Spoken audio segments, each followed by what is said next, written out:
Hi, this is Shawnee Lavender, the Conscious Moms Coach, and I'm delighted to be here with you today talking about what you can do and what I hope you will avoid doing when your child is experiencing big emotions, especially big emotions that they then are expressing in ways that is not working for people around them, whether it's hurtful behavior or behavior that is mean-spirited, even if it's not physically hurtful. So that's what we're going to be talking about. And I want to also frame this in the context of our long-term role as parents. So what I'm going to share today are some things that you can do to support your child in those moments when they're feeling those big emotions and they're coming out in undesired ways. Also, though, I want to be able to support you as a mom or dad or other caregiver with children to help that child be able to develop skills over time so that they can ultimately be able to better manage themselves in terms of their behaviors when they are feeling big emotions. Okay, and frankly, many of us adults can use this as well, I must say. So it has lots of practicality. So if you know children and love them, you can support them. If you know adults and are an adult, you can use this to support yourself. So let's get started. So when our children are feeling big emotions, and I'm talking in particular emotions that are more unsettling to them. So these are emotions like fear, anger, disappointment, frustration, irritation, sadness. I said fear, terror, could be even stronger. Anxiety or worry could be a lesser form of fear. Those are the types of emotions I'm talking about, the ones that, again, we tend to not really enjoy as much, and also that have a physiological effect in our body of unsettling us from a neurological standpoint. So these are ones that are helpful in the sense of they have a purpose, both the emotions and the brain reaction, and yet still they can be troublesome in terms of our daily life. So let's first think about what happens to a child or to a person, but I'm going to make our person of focus right now a child.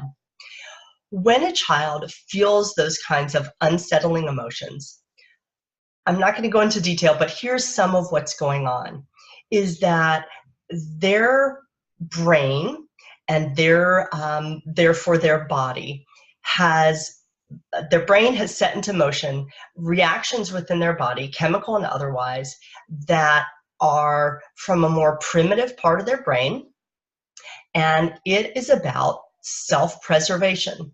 And mostly, there are other needs in there as well, but this is the part of the brain, thank goodness it's there, right? It's about keeping us alive and breathing.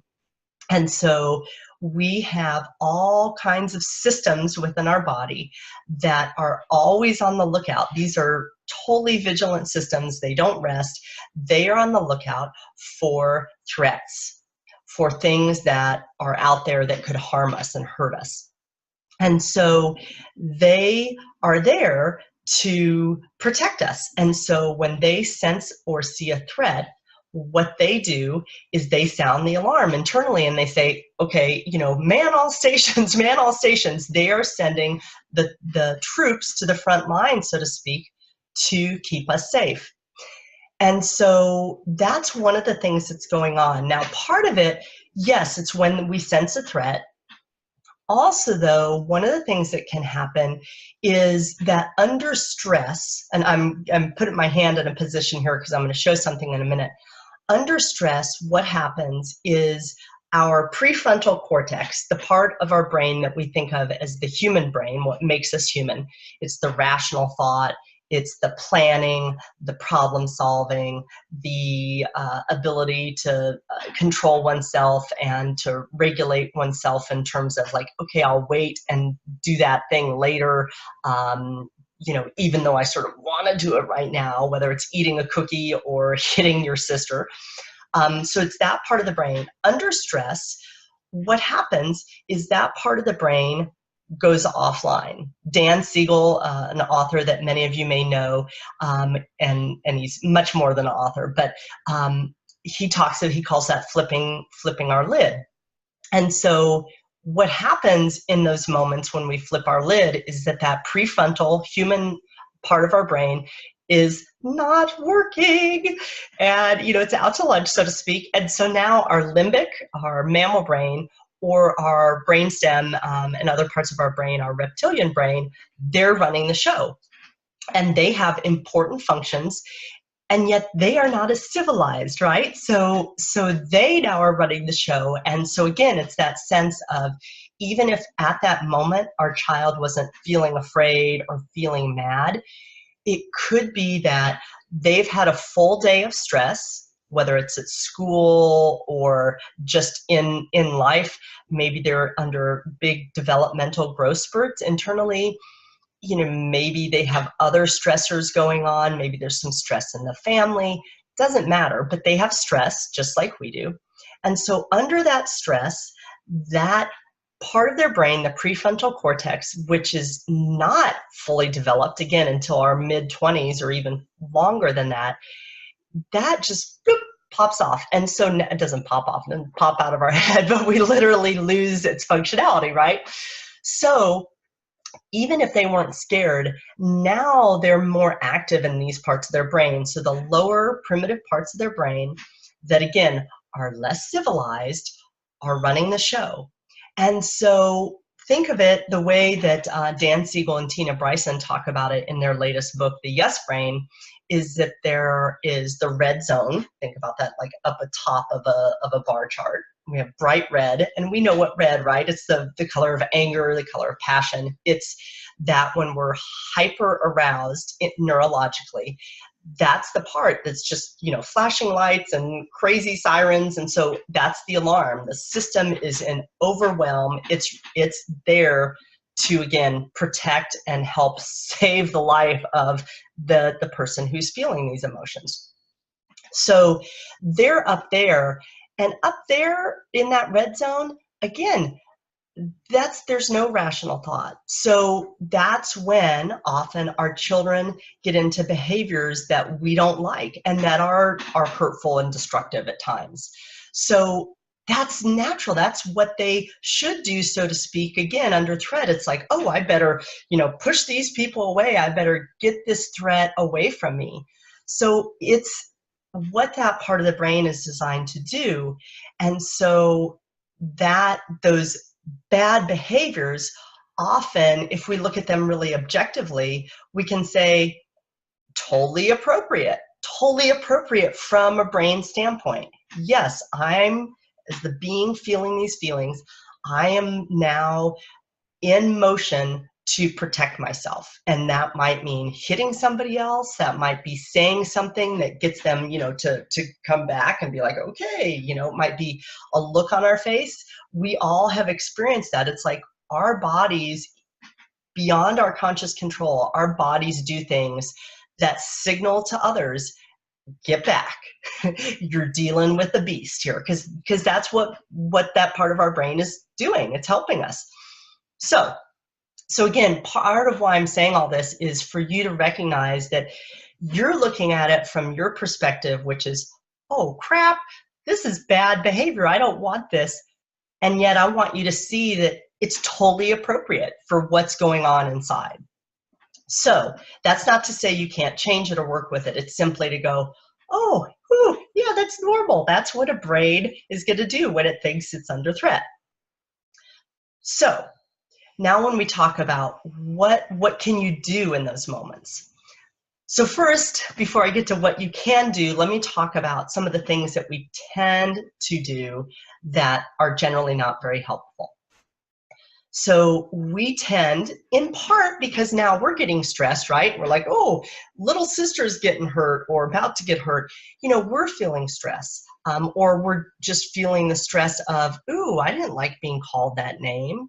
Or I don't like it when my child says they hate me. You know, yeah, natural on our side too. So now we're starting to feel stress.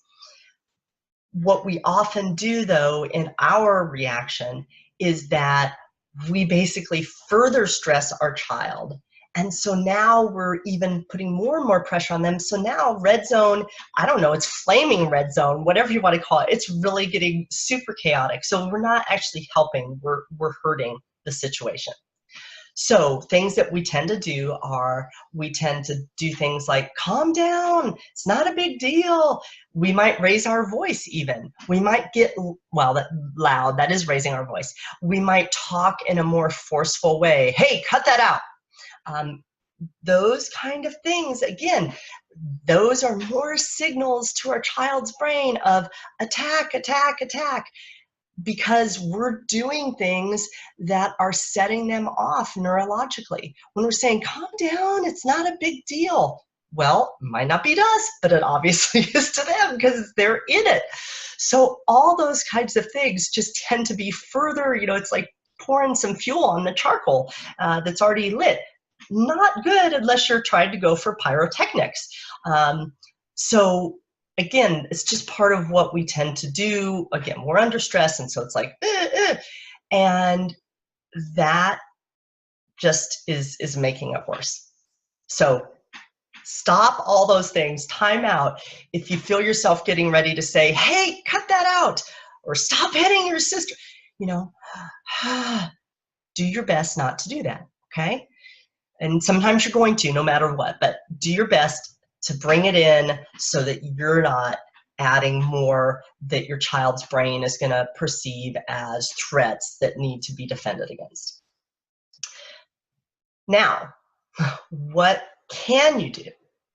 So what I'm wanting you to be able to do is to come forward in a response that will help signal to your child's brain, there is no threat. That was a false alarm. You can stand down. That's what you want to do. You want to be that person, that energy, that presence that helps your child's natural systems go, oh, never mind. It's all clear. Everything's fine. That's what you want them to be able to do from a brain perspective. So, what are some things you can do? Experiment with these. So see what works with you, see what works with your child, see what works in different situations. Because I get that, yes, sometimes there's a sibling you want to keep safe, right? So there are different parameters. So I understand that. So what I want to invite you to do is experiment with some of these ideas. And I'm just going to share them in a random order. One thing you can do is get quiet. And I literally mean if you're going to be speaking or using your voice, do it in a quiet way. Take that volume level down and soften your voice when you're going to use it. So this might take practice on your part. I know even for me, and I was communication major in my undergraduate, and part of my graduate degree was also around communication. So even though I've had lots and lots of practice, I still need more practice. But you want to have a voice that is more calming, more nurturing, more about, yeah, I'm here. It's okay. That doesn't mean that, yeah, you're feeling okay. I get that. But like, yeah, that's what you want to convey, this voice that is warm, that has soft edges on it. You don't want a harsh, pokey, jagged, rough, raspy voice. And I'm not talking about your actual, you know, what is your voice? Is it low or high? It's about having the sense of, it's a comfort. You want to have a voice that signals no threat, all clear, it's calm, things are cool. So you can see I even talk right. I'm talking slower. I'm talking quieter. I'm talking in a way that is more sort of lulling, whether it's lullaby, it's just that sense of, it's got to ease about it. You want to practice with those kind of things. You want to soften your face. So that can be, do your best not to have this, forehead, this tense face. You can relax your jaw. You can, shake your shoulders down, do whatever for you helps tell your body, I'm relaxed. It's fine. It's okay. One way you can do this, and I'm not going to do it now because I'd go off camera, but you can get down below your child's eye level, depending, if they're only 2 feet tall, you could lay on the floor, but it's about, again, signaling to them, oh, I'm down here.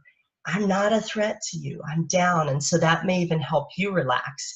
I don't know about you. I know for me, it's true that one of the things that I notice for me is that when I stand over my daughter, even if I'm not like trying to be imposing, like if she's sitting at a chair at our table and I'm standing there next to her, I'm a good half body above her. And so it creates a word that I'm not thinking of right now. It creates that sense of distance, but not in a positive way, in a sense of like, I'm over you and I'm above you and I'm bigger than you. So getting below their eye level is the opposite. It's like, yeah, okay, now I'm down here. It's okay. I'm not a threat to you, because we're a lot dang bigger than our kids. Not everybody, but when they're young, certainly we're bigger. So practice with getting below their eye level. Be literally not a threat to them. When you talk, what you want to do is you want to empathize. Even if you think, oh boy, they were sort of asking for it.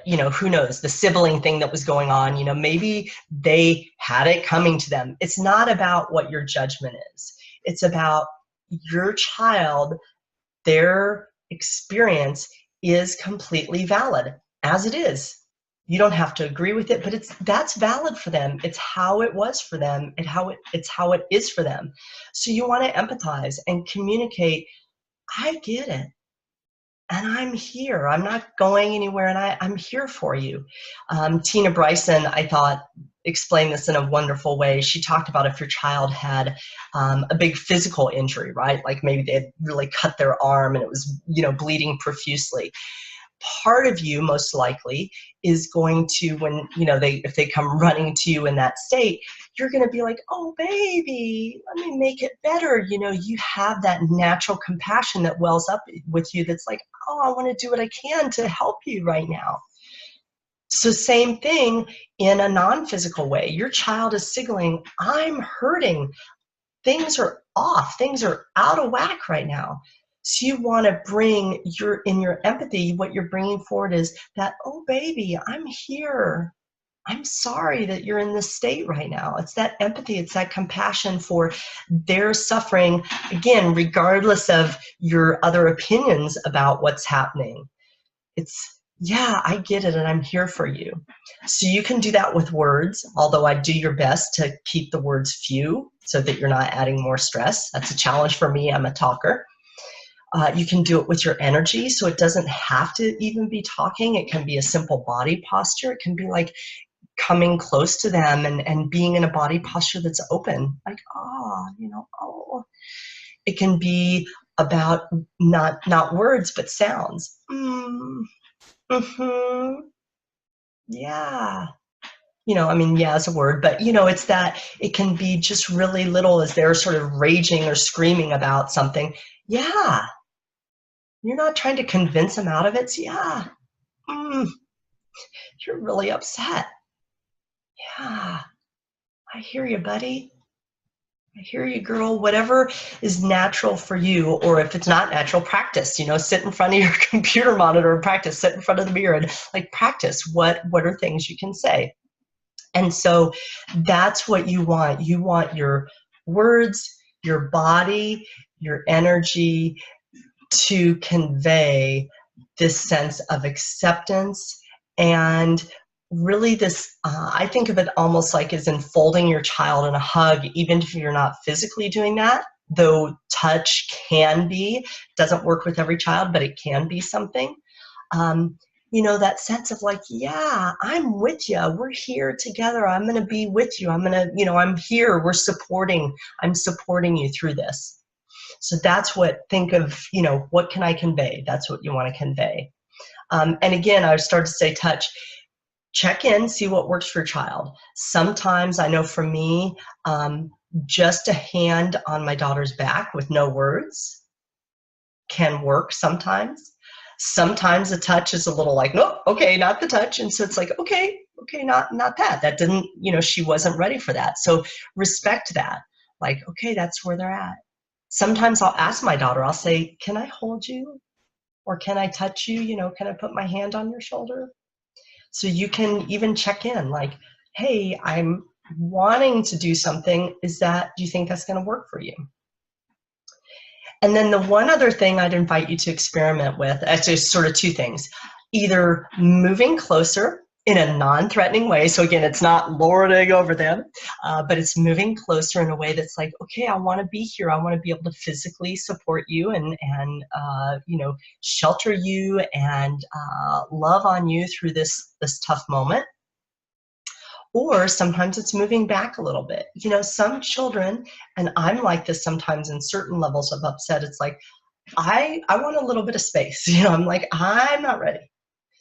So play with that and see and notice what your child, it's like, yeah, maybe it's maybe taking a half a step back from them and sitting on the floor and just letting them know, okay, I'm here.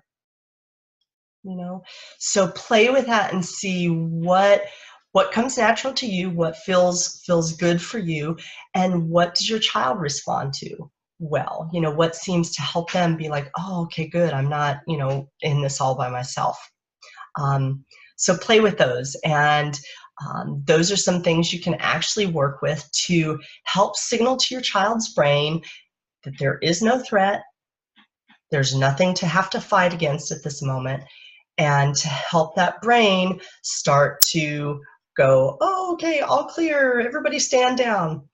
The other thing is you can make sure, and you want to make sure that you are breathing deeply, staying as calm as you can, because your presence as a calm, in the human brain person is going to be a ballast, is going to be something that your child can, really connect to at an energetic level. And they can also see it. Again, they'll be like, oh, okay, mom's chill, or dad's maintaining his cool. It's not going to be a cognitive. They're not going to literally think that, but their brain is going to go, oh, that person over there looks, like everything's cool. So I guess I could, relax. So you really want to work on that. Like, okay, keep my calm. So keep your breathing, and your child may even notice, and they may start breathing that deeper. Maybe if they hear you go, whew, go.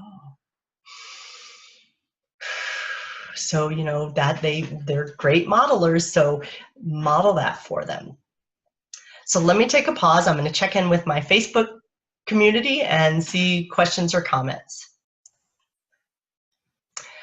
So those are things you can experiment with and try on. Don't take my word for it. Experiment and see what works for you, what works for your child, what works in your family. And just to give you a recap, what we want to be remembering is that when our child is feeling big emotions and they're expressing them in ways that are not working, whether it's physically hurtful or just mean-spirited or really disruptive in some ways, that behavior, yes, you want to change it, and yet the way to support your child to change it in the short run and in the long run is by helping them come back internally into what Dan Siegel and Tina Bryson call the green zone. It's that part of their brain where the human brain is back online, back managing the rest of the being, and is there with its ability to problem solve, to be rational, to think through things in a sequence, to, be thoughtful and plan ahead, and all those things that we think of as our, creative human abilities. So when they're feeling those big emotions, that part of the brain is not in control. It's, as Dan Siegel says, it's flipped their lid, and so they're under the control of their more primitive parts of their brain, and so they are in a distress situation. From a neurologic standpoint, their brain is saying, we need to fight, we need to do things to protect ourselves, we're under threat, and we need to make things safe again. So what you want to do, certainly if there's other people you want to protect or things like that, yes, you can do that. And yet your main thing you want to be thinking about is, how can I help provide signals for my child and their brain that things are okay, there's not actually a threat, that it's okay to calm back down and to put those defensive measures back in in their closets where they live, to calm that child, because that's what they need. They need some external support. I mean, they will come back eventually on their own, so they don't technically need it. However, if you want to have them not being under that huge amount of stress by themselves, so to speak, and if you want to help things calm down sooner, then you want to support them by providing signals that say, it's chill, everything's fine. And so I gave you some specifics to experiment with about how to show up for your child physically, things to say, things to do, ways to keep yourself calm so that you can be that rock of calmness that they can observe and see, and their brain can start to register, hey, we're good here, and those defensive troops can take a rest. So please, as always, if you have comments or questions, you can comment on the Facebook video if that's where you see this. If you're on YouTube, you can comment there. But please let me know if you have questions about this approach. And that's, though, really what you want to do, is be that support to help your child's brain come back into control of the prefrontal cortex. And that helps them also, over time, as you do those things with them, it helps them learn, oh, what are some behaviors I can use when I am in the red zone, when I don't have mom or dad around, or I don't have certain teacher? What can I do to help settle myself? So I'll talk about that in other videos, the teaching piece and how you can build that in. But in the moment, you're still teaching them those skills by how you respond. So I hope that is helpful to you in navigating those difficult moments with your children when their big emotions are getting the better of them. And please follow me on Facebook. You can follow me on Instagram. You can follow my YouTube channel. Lots of different places you can connect with me. And if you would like to engage in more conversations like this, please check out my Facebook group. It's called the Conscious Moms Circle. And it's a group of 3,500 moms and some dads from around the world who are on conscious parenting paths, and we support each other to be our best conscious parent selves and human selves. And you can find me on Facebook most Thursdays doing conversations like this on conscious parenting. My name's Shani Lavender. I'm the Conscious Moms Coach, and I thank you so much for spending this time with me today. Take care.